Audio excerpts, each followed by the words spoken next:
Much to the dismay of many, Suzuki have confirmed that they will not be bringing their much anticipated new Jimny to the Irish market, unfortunately. Instead, they've given us this, an updated version of their best-selling Vitara. But that's not to make it sound like a consolation prize, because this 2019 update has been a very impressive one. The compact crossover first arrived to a much less crowded segment in 2015, and this timely update should help it compete against newer rivals like the Volkswagen T-Cross and Kia Stonic.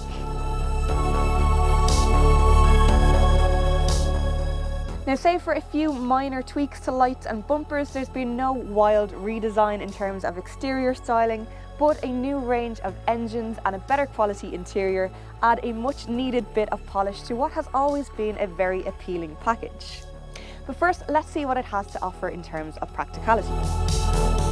The boot measures in at 375 litres, which is about average for the class and on par with the likes of the Renault Captur and Volkswagen T-Cross. It's a very practical shape with a good wide opening, there's no load lip, and it's nice and high off the ground too, which means you won't have to bend too much to load it.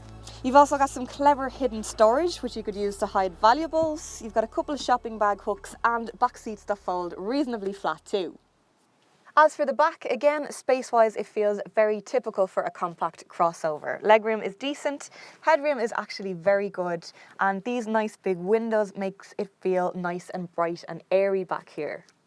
Now, middle seat comfort will be hampered by this big hump in the floor and the fact that this central storage unit does come back quite far.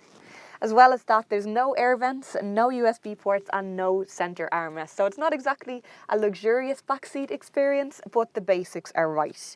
You've got two sets of Isofix anchors for child seats, and the extra bit of height and wide opening rear doors makes it quite easy to get those in and out too.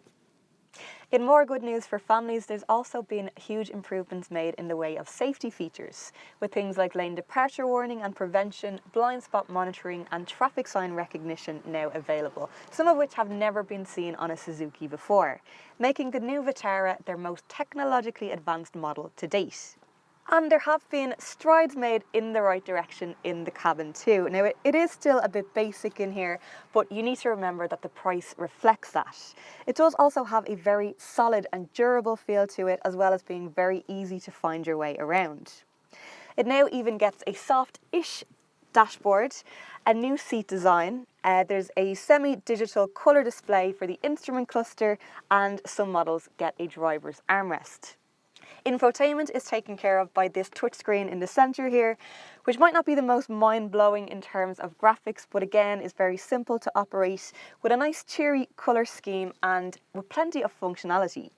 The range starts at about €21,000 with the entry-level SZ4, and that comes very generously equipped with 16-inch alloy wheels, LED lights, aircon, cruise control and Bluetooth. But this SZT is the sweet spot of the range if you ask me, because it adds 17-inch alloy wheels, privacy glass, sat-nav, a reversing camera, parking sensors and smartphone connectivity including Apple CarPlay and Android Auto. And this trim will probably be the best seller because when combined with the 1-litre booster jet petrol engine, it does offer exceptionally good value for money at about €23,000 or 24 if you decide to go for a bitone roof like this one. At the top of the range then is the SZ5, which adds some further bells and whistles like a panoramic glass sunroof, suede upholstery, automatic lights and wipers and keyless go.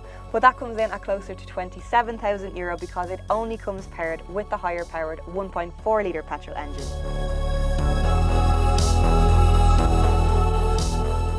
Like many of its Japanese counterparts this year, Suzuki have decided to scrap diesel altogether for the Vitara.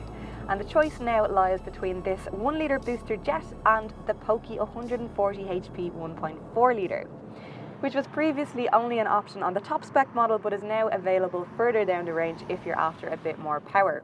But for city driving and the day-to-day stuff, this 1-litre turbo is pretty much all the car you'll ever need. And that booster jet engine is fantastic. It feels and sounds really, really refined for a 3-cylinder, and it has 111 HP, making it more powerful than many of the VW Group's entry-level 1-litres.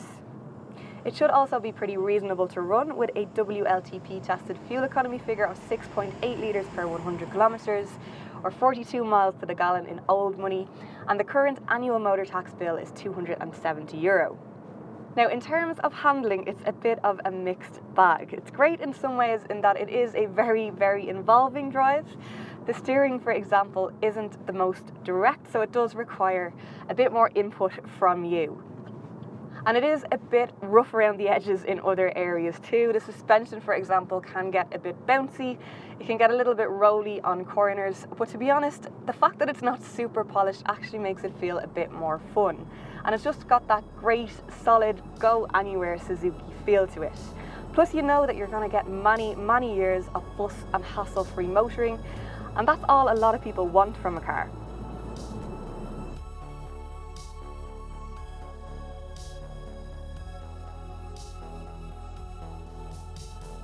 The Vitara is not a perfect car, but it is a very honest one, and all the bells and whistles on this latest model do make for a very compelling case against its slightly posher but much pricier rivals.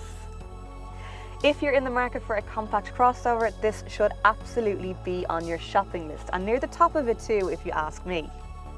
Do let us know what you think in the comments section below. Would you have a Vitara over the likes of a Volkswagen T-Cross or a Hyundai Kona? Like and share if you enjoyed the video, and don't forget to hit subscribe while you're here to stay up to date with all the latest cars to hit the market.